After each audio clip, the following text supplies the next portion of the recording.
Olá, meus irmãos, estamos aqui com o nosso estudo básico do Espiritismo, volume 1. Estamos agora entrando no segundo módulo, na Introdução ao Espiritismo. Esse é o roteiro de número 1. E nós vamos falar aqui do contexto histórico do século XIX na Europa, primeira parte. Ficou aí, cortou aí, acho, pelo tamanho, né, da fonte, mas é o contexto histórico do século XIX na Europa, primeira parte. Essa vai ser a aula de número 28, né? Porque a sequência é contínua, tá? É uma sequência independente de módulo, tá? Então, a gente vai, esse número de aulas, ele vai sempre em ordem crescente.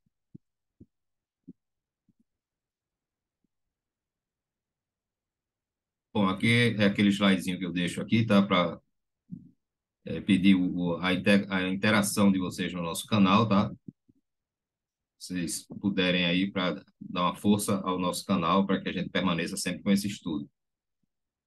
Bom, nós vimos, né, no módulo passado, nós tivemos uma introdução ao nosso estudo, o estudo básico do Espiritismo.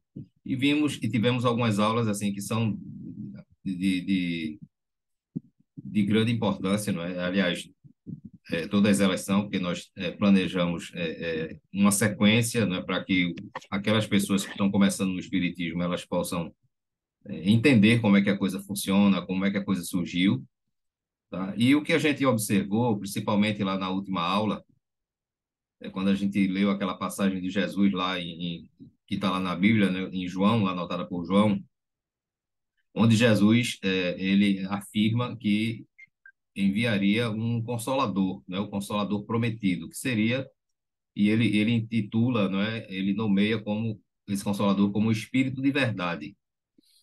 E nós vimos que o Espiritismo ele começa exatamente com as informações trazidas pelo Espírito de Verdade a Allan Kardec, que faz a partir dessas informações, ele faz a codificação espírita. Então, o que a gente observa é que existe um planejamento, as coisas não simplesmente não acontecem por acontecer, por acaso, né? Então, Jesus, como ele é o governador do nosso planeta, digamos assim, ele tem um plano, né, que ele vem pondo em prática desde que ele recebe de Deus, digamos assim, essa tarefa de orientar, de informar, de educar e de formar e elaborar o planeta de uma forma geral. E Jesus traça um plano, né, junto com os espíritos superiores que fazem parte da, da equipe de Jesus, digamos assim, tá certo? Para trazer as coisas de uma forma planejada, né? Tudo isso pacientemente, muito bem elaborada e, logicamente, que de acordo com a intelectualidade, com o processo evolutivo, digamos assim, moral e espiritual, não só intelectual, da humanidade. Então, por exemplo, eu particularmente, eu pensava que as coisas simplesmente aconteciam, né? Antes de estudar o espiritismo, e tal, as coisas aconteciam e assim não tinha uma explicação lógica para isso. Mas quando a gente passa a estudar o espiritismo, a gente vê que existe um planejamento. As coisas não estão abandonadas, não é? O mundo não está ao Deus dará, como a gente muitas vezes pensa, né? Aquilo que eu já falei nas aulas passadas. Algumas pessoas creem em Deus, mas às vezes fica assim, poxa, essas coisas acontecem, parece que não tem uma organização, parece que não tem um planejamento. E quando a gente passa a estudar o espiritismo, a gente vê que existe um planejamento, né? Que existe um objetivo a ser alcançado e, no caso do nosso planeta, e mais especificamente de Jesus, o plano de Jesus é transformar esse mundo num mundo melhor, né? Num planeta evoluído. E nós, um dia, seremos um mundo evoluído, tá certo? A gente sabe quando, não é? Isso vai levar séculos e séculos ainda pela frente. Mas nós, um dia, deixaremos, não é, de ser um mundo de provas e expiações, ou seja, a Terra ainda está classificada como um mundo inferior, ou seja, um mundo de provas e expiações, mas a gente vai estudar agora, quando a gente está começando agora a estudar o Espiritismo, propriamente dito, a gente vai ver que existe uma coisa chamada de classificação dos mundos, não é? Que essa classificação é dada de acordo com o grau evolutivo de cada país, perdão, de cada mundo, né? Porque eu queria fazer referência e vou fazer e que os países eles têm uma classificação, ele tem um IDH, não é, se não me falha a memória, que é o Índice de Desenvolvimento Humano. Então, da mesma forma que a gente tem isso nos países, os mundos eles têm uma classificação também, tá? Só que é de acordo com a evolução moral e espiritual dos espíritos que nele habitam. Então, veja, o planejamento começa, né, basicamente, vamos dizer assim, do ponto de partida, que, lógico que existem outros fatos que aconteceram anteriormente a Moisés, não é? Mas, para a gente não ir muito distante, a gente basicamente começa com a vinda de Moisés, e Moisés é quem trabalha, né, o que caracteriza, digamos assim, a vinda de Moisés, né, nesse primeiro passo, digamos assim, do Cristo, é Moisés implantar, não é, a ideia do monoteísmo, ou seja, da crença de um Deus único, não é, tirando, modificando a crença pagã, tá, que era do politeísmo, como nós já vimos, né, ou seja, as pessoas acreditavam que existiam vários deuses. Então, o que caracteriza, o que marca essa primeira esse primeiro ponto, essa primeira revelação de Moisés é a existência de um Deus único. Tá? Então, passado um determinado tempo, não é? E a gente já falou isso aqui, entre 1.500 a 2.000 anos, eu sempre arredondo para 2.000 anos, tá? O próprio Jesus vem trazendo uma melhor compreensão sobre Deus, ou seja, já não era aquele Deus Jeová, não é que era um Deus vingativo, um Deus que incitava guerras, a violência, que exigia sacrifícios, etc. Né? Por quê? Porque nesse período de 2.000 anos, a gente observa que 2.000 anos é muito tempo, o bastante, não é, para que a humanidade já tenha desenvolvido a sua intelectualidade, não é, a sua razão, muito mais do que na época de Moisés. Então, logicamente que por a humanidade estar mais desenvolvida, novos ensinamentos, novas informações que são condizentes, não é, com a intelectualidade do homem daquela época eram necessárias. Então, Jesus vem naquele tempo e já modifica a forma de se ver Deus, não é? Jesus já passa aquela ideia de um Deus Pai, de um Deus justo, de um Deus que é amor, né? E que ama a todos os filhos, a toda a sua criação. Passado de novo, digamos, mais ou menos mais de 2.000 anos, a gente vê. Sim, e só atentando para esse detalhe, na época de Jesus, a gente viu, como a gente encerrou na última aula, a promessa dele de enviar o Consolador, tá? Então, passado mais ou menos 2.000 anos depois de Jesus, a gente começa a ver, não é, no mundo, na Europa e também nos Estados Unidos, as manifestações dos espíritos. Então, esses fenômenos começaram antes da doutrina espírita. O que prova, como a gente vai ver aqui no decorrer das nossas aulas sobre o estudo do Espiritismo, que o Espiritismo não criou, não inventou nenhuma manifestação dos espíritos. Por quê? Porque as manifestações existem desde que o Espiritismo existe, tá? Então, Allan Kardec, ele trabalha, elabora a doutrina espírita, ele faz a codificação baseado nas manifestações dos espíritos que existem, como a gente viu no módulo passado, desde que a humanidade existe, manifestações de espíritos. Tá? Então, nos dias de hoje, a gente vê que não é só nos centros espíritas que existe comunicação mediúnica, existe dentro da Igreja Católica, existe dentro da Igreja Evangélica, existe em todos os templos religiosos, independente de raça, de cor, de credo, não é, de posição social, de gênero. Ou seja, a mediunidade ela é uma coisa que é inerente ao ser humano, não importa o que ele faça, o que ele profetize, o que ele acredite, não é, o que ele demonstre, o que ele seja, nada disso influencia na mediunidade, que é um sentido, digamos assim, não é, é mais um sentido que todos nós possuímos, uns têm ela mais desenvolvidos do que outros, mas todos nós possuímos a mediunidade. Então, não adianta a gente querer botar uma venda nos olhos e não enxergar isso. Tá? Então, Kardec ele trabalha em cima do que já existe. Né? E é através dessas manifestações das comunicações que surge o espiritismo. Tá? A ordem aqui ficou um pouco diferente, mas vou botar aqui. Então, no século XIX, que é o primeiro tema aqui sobre o espiritismo que a gente está estudando, que é exatamente para a gente entender todo o contexto, né, todo o planejamento, a gente observa que a gente que estudou história, essas coisas todas, então, no século XIX, desenrolava uma torrente de claridades na face do mundo, encaminhando todos os países para reformas úteis e preciosas. Então, quem lembra aí desse século, não é, principalmente na Europa, a gente vai ver como as coisas começam a se modificar. Então, ele pode ser chamado de o século das revoluções. Nenhum século foi tão fértil em levantes, insurreições, guerras civis.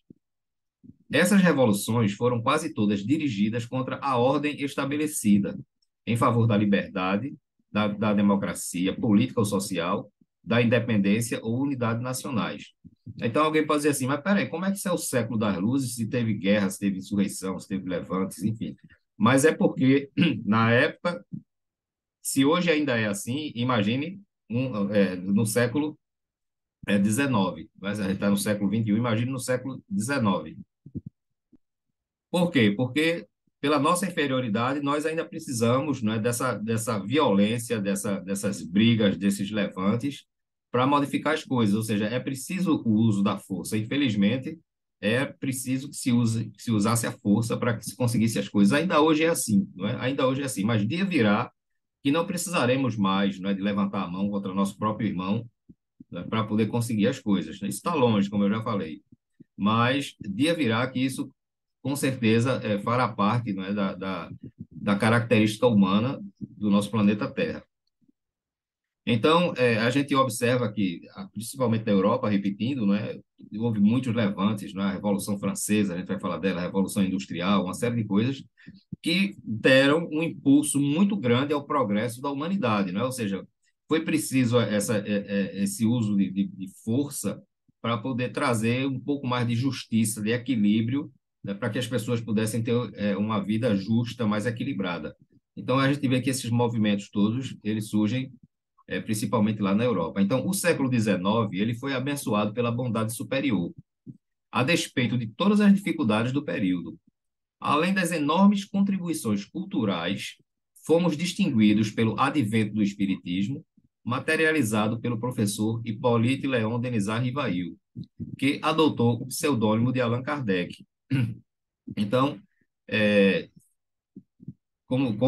nós falamos daquele planejamento de Jesus, não é, para fazer esse trabalho constante, tá?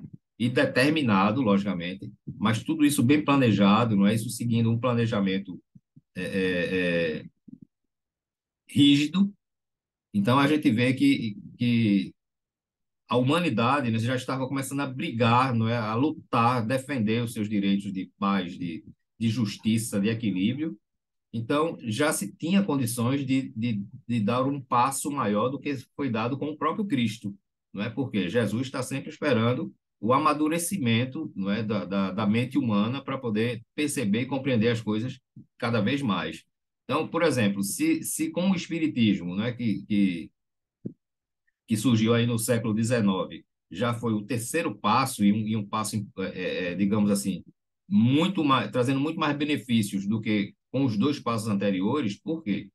Não, eu não estou falando pelo grau de importância, né? Porque ninguém está fazendo essa comparação com Jesus. A gente está falando do momento. Então, o momento em que o Espiritismo vem, ele é muito mais importante. Por quê? Porque é passado um período de amadurecimento bem maior em relação aos ensinamentos de Jesus. Por isso que ele diz que vai enviar o Consolador. Então, o Espiritismo ele surge exatamente no momento planejado, né? Ou seja, repito, as manifestações espirituais já existiam, mas já era hora de se começar a ensinar ao homem moderno, daquela época ali do século XIX, é como lidar com as manifestações espirituais, como se comunicar com os espíritos, não é? É fazer daquilo dali uma ciência, não é? Uma ciência positiva, uma ciência que eduque as pessoas a lidar com o mundo espiritual. Então, veja que já tudo segue um padrão de continuidade.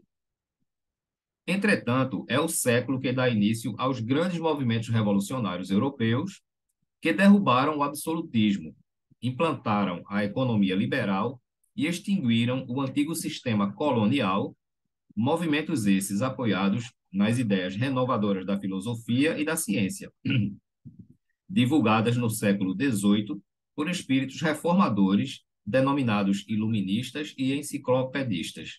Então, veja que já no século XVIII, não é, já vem. Veja como a gente acompanha todo um processo. Né? Então, no século XVIII, tem esses espíritos que vieram, né, dar essas ideias da filosofia, né, que são os chamados iluministas, não é? Que tudo isso já é uma preparação para que no século XIX essas revoluções, né, essas lutas, não é, essas conquistas obtidas pela humanidade, ela possa ser realizada. Por quê? Porque para que o homem possa vivenciar, aprender as coisas divinas, é preciso que ele esteja organizado, é preciso que exista um equilíbrio, uma paz, uma justiça perante as pessoas, porque senão é impossível que isso aconteça. Então, tais ideias, de acordo com o espírito Emmanuel, constituíram a base para que fossem combatidos no século XIX os erros da sociedade e da política, fazendo só sobrar os princípios do direito divino, em nome do qual se cometiam todas as barbaridades. Então, a gente que vem acompanhando, não é, o estudo, a gente vê o quanto o nome de Deus, não é utilizado para se conseguir coisas que são pessoais, não é, coisas inerentes ao ser humano, coisas que fazem parte do orgulho, da vaidade, não é, da ganância e da cobiça do ser humano que existe até hoje, tá?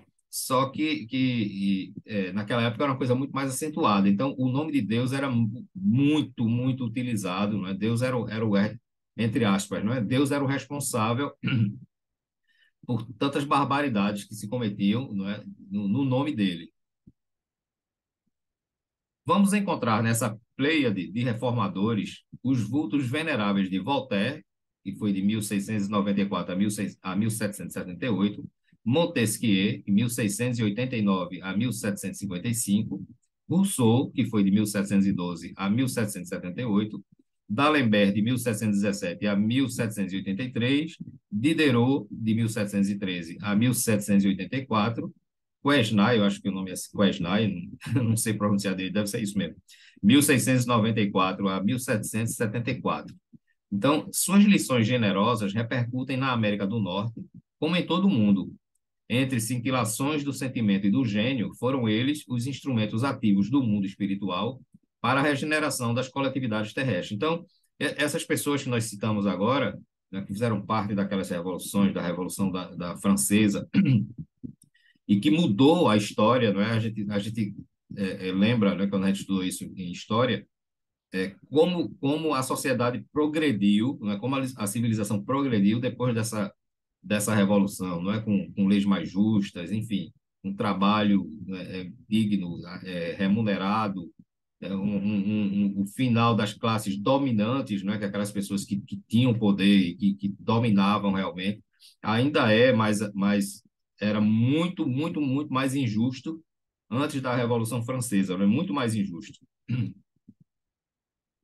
Então, enfatiza ainda Emmanuel que foi dos sacrifícios desses corações generosos que se fez a fagulha divina do pensamento e da liberdade, substância de todas as conquistas sociais de que se orgulham os povos modernos. Então, nós herdamos, não é, graças a esses espíritos que encarnaram com essa missão, não é, de promover essas mudanças no meio da sociedade, nós herdamos isso daí e hoje nós temos uma sociedade bem melhor graças à dedicação, ao trabalho, à missão, né, que esses espíritos receberam e cumpriram aqui na Terra. Os Estados Unidos foram a primeira nação a absorver efetivamente o pensamento renovador dos iluministas. Assim é que, após alguns incidentes com a metrópole, que era a Grã-Bretanha, os americanos proclamam a sua independência política em 4 de julho de 1776, tendo sido organizada posteriormente a Constituição de Filadélfia, modelo dos códigos democráticos do futuro. Então, a gente vê a coisa se encadeando, não é? Os Estados Unidos começam a surgir como uma grande potência ali no mundo, né? Ele se liberta ali, declara sua independência do domínio da Grã-Bretanha, né? Na verdade, os americanos são a dissidência dos ingleses, né? e começa a surgir aí os Estados Unidos como essa força, essa grande potência que nós temos hoje e que nós vamos ver lá na frente o papel que os Estados Unidos têm perante o mundo, tá? As coisas não são simplesmente do jeito que estão atualmente. Vai ter muita coisa pela frente ainda, né? Muitas mudanças vão ocorrer. Então, com isso, a gente encerra aqui essa primeira parte, tá? Esse assunto do contexto histórico, né? Das revoluções, ele tem algumas partes, ele tem umas 5 ou 6 partes, porque não dá para a gente fazer tudo num vídeo só, né? Senão o vídeo fica muito grande e isso é antididático, tá? Então, é melhor fazer aqueles vídeos pequenos, menores, porque as pessoas podem ver com mais facilidade, podem assistir com maior facilidade. Então, com isso, a gente encerra isso aqui. Desculpe a rouquidão. A gente encerra isso e nas próximas aulas a gente dá continuidade. Um grande abraço para todos.